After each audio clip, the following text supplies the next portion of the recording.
Welcome to Aman classes. दोस्तों, Aman classes के YouTube channel पर आपका स्वागत है। प्यारे दोस्तों, कैसे हैं आप सभी। दोस्तों, हमारी रीजनिंग की मोस्ट इम्पोर्टेंट क्लासेस चल रही थी जिसमें हमने बहुत सारे पार्ट्स कंप्लीट कर लिए थे। आज एक और नए पार्ट्स में आपका स्वागत है। तो चलिए दोस्तों, स्टार्ट करते हैं अपनी रीजनिंग की मोस्ट इम्पोर्टेंट क्लास को। इससे पहले जितने भी साथी चैनल पर नए हैं वो चैनल को ज़्यादा से ज़्यादा लाइक शेयर सब्सक्राइब कर देना और बेल आइकन को प्रेस कर लेना, जिससे कि आपको रोज इनका नोटिफिकेशन मिलता रहे। दोस्तों, रीजनिंग की हमारी प्रिपरेशन पर डे अच्छी से अच्छी होती रहे। तो देखिए, आज का अपना पहला क्वेश्चन देखिए।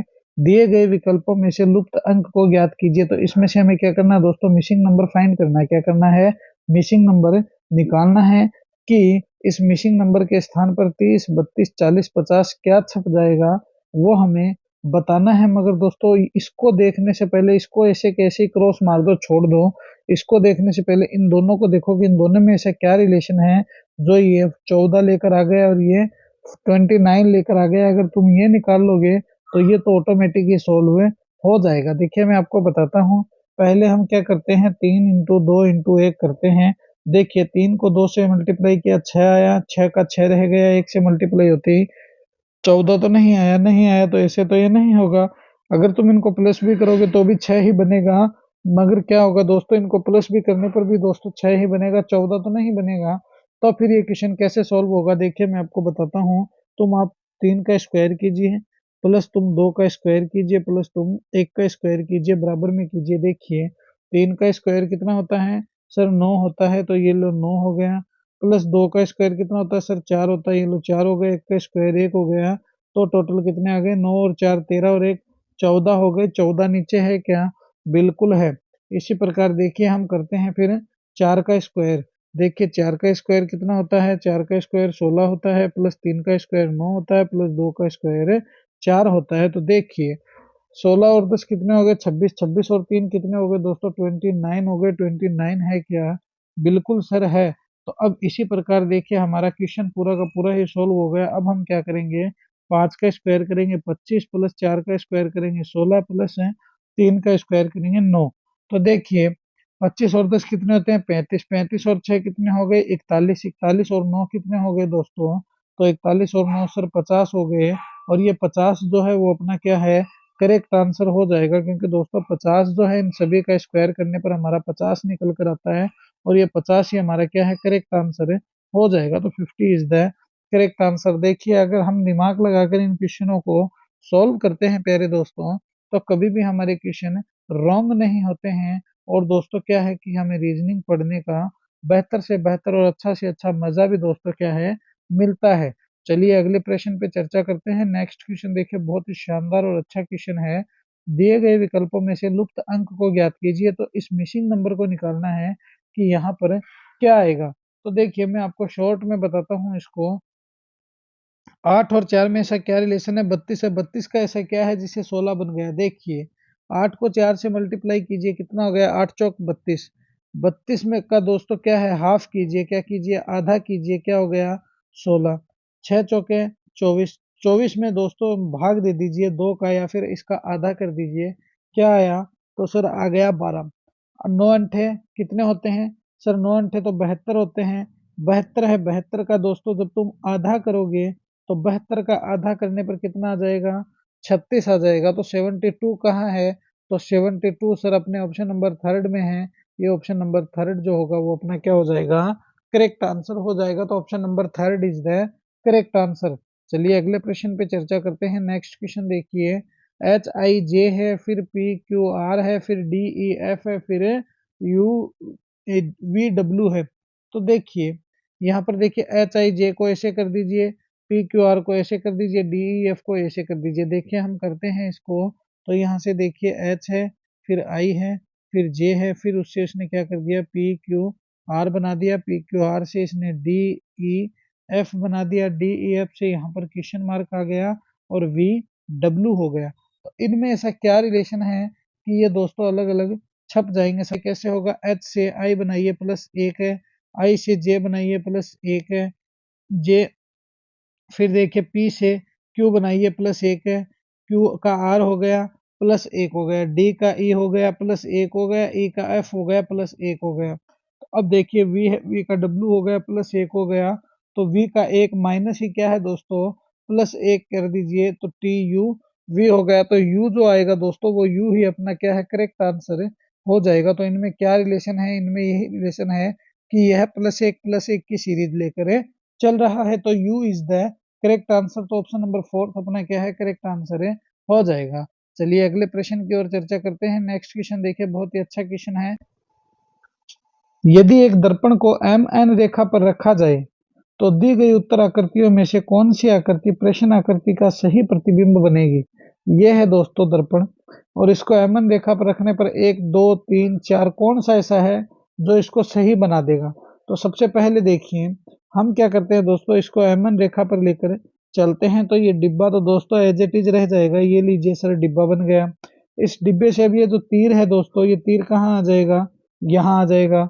और ये जो एरो है दोस्तों, ये जैसे ही पलटी मारेगा, पलटी मारते ही ये जो है इसका यहाँ आ जाएगा। तो ऐसी आकृति कहाँ नजर आ रही है, यहाँ देखिए, यहाँ भी नहीं है, यहाँ भी नहीं है, यहाँ भी नहीं है, मगर यहाँ देखिए ऑप्शन नंबर 1 में है। इसीलिए ये 1 नंबर ऑप्शन जो है वही अपना क्या है करेक्ट आंसर हो जाएगा। तो नेक्स्ट प्रश्न देखिए दोस्तों, प्रश्न में दिए गए विकल्पों में से वह शब्द चुनिए जो दिए गए शब्द के अक्षरों का प्रयोग करके नहीं बनाया जा सकता है।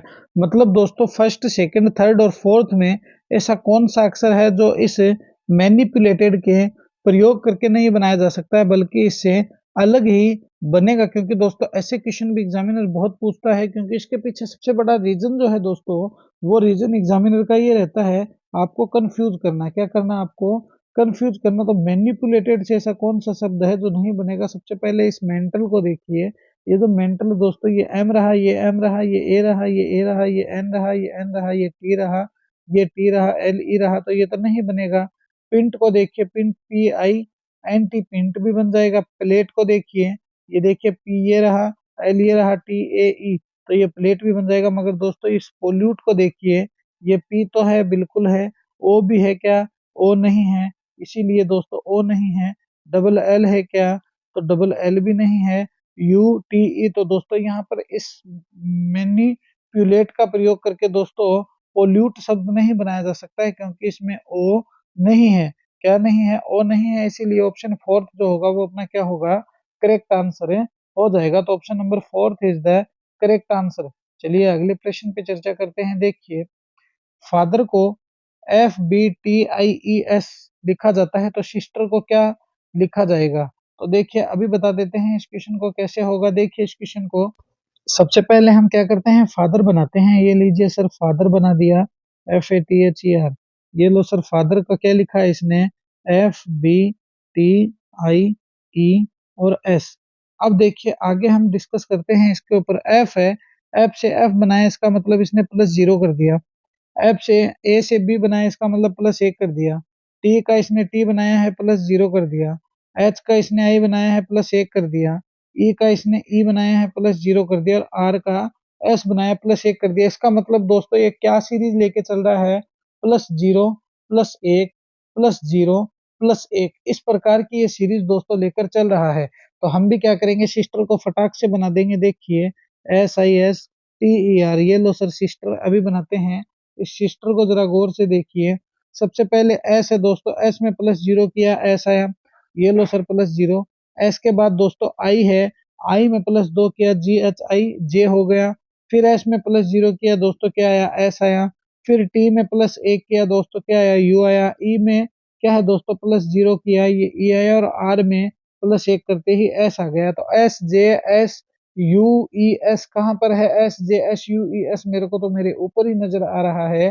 तो ये ऑप्शन नंबर फोर्थ जो होगा वो अपना क्या होगा करेक्ट आंसर हो जाएगा। तो option number fourth is the correct answer. तो ये SJSUES जो है दोस्तों वो अपना क्या हो जाएगा करेक्ट आंसर हो जाएगा। चलिए नेक्स्ट क्वेश्चन देखिए, दिए गए विकल्पों में से लुप्त अंक को ज्ञात कीजिए। तो ये घड़ी है दोस्तों, इस घड़ी में हमें 121 144 64 11 क्वेश्चन मार्क और 8 दे दिए हैं। अब 9 12 14 8 इसके स्थान पर क्या छप जाएगा वो हमें क्या है दोस्तों बताना है। तो देखिए बहुत ही इजी क्वेश्चन है, अगर करना की सोच ही ले इंसान तो कुछ भी दोस्तों नामुमकिन नहीं है, वरना हर चीज क्या है दोस्तों पॉसिबल नहीं होती है। तो इसीलिए मेहनत जो है दोस्तों वो इंसान को क्या है सबसे बड़ा फल फालूदा खिलाती है। क्या खिलाती है? फल फालूदा। मेहनत ही इंसान को खिलाती है। देखिए इस क्वेश्चन को मैं आपको बताता हूँ। यहाँ देखिए 8 और 64 में ऐसा क्या रिलेशन है। देखिए जब तुम 8 का स्क्वायर करोगे कितना आ जाएगा?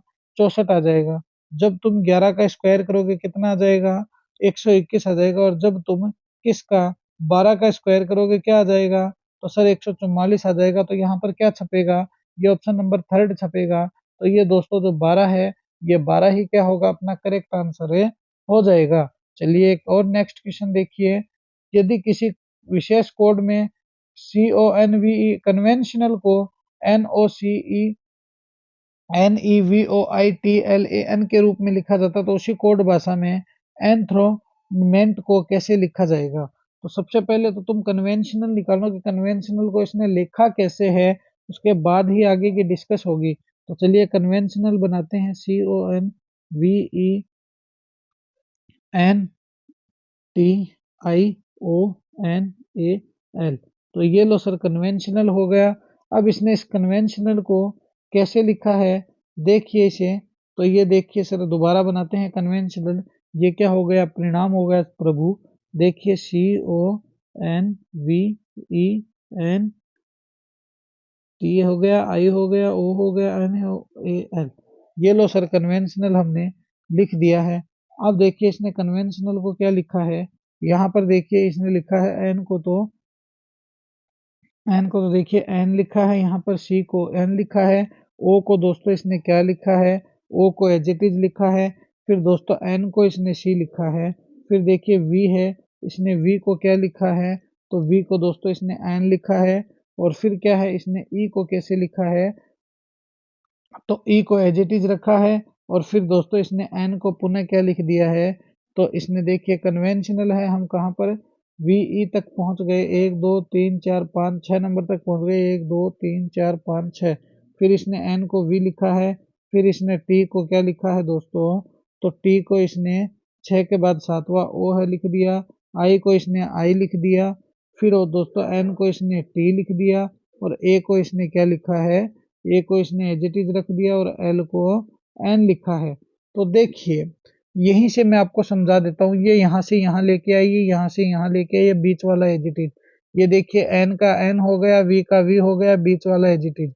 ये देखिए ओ का ओ हो गया, टी का टी हो गया, बीच वाला एज इट इज।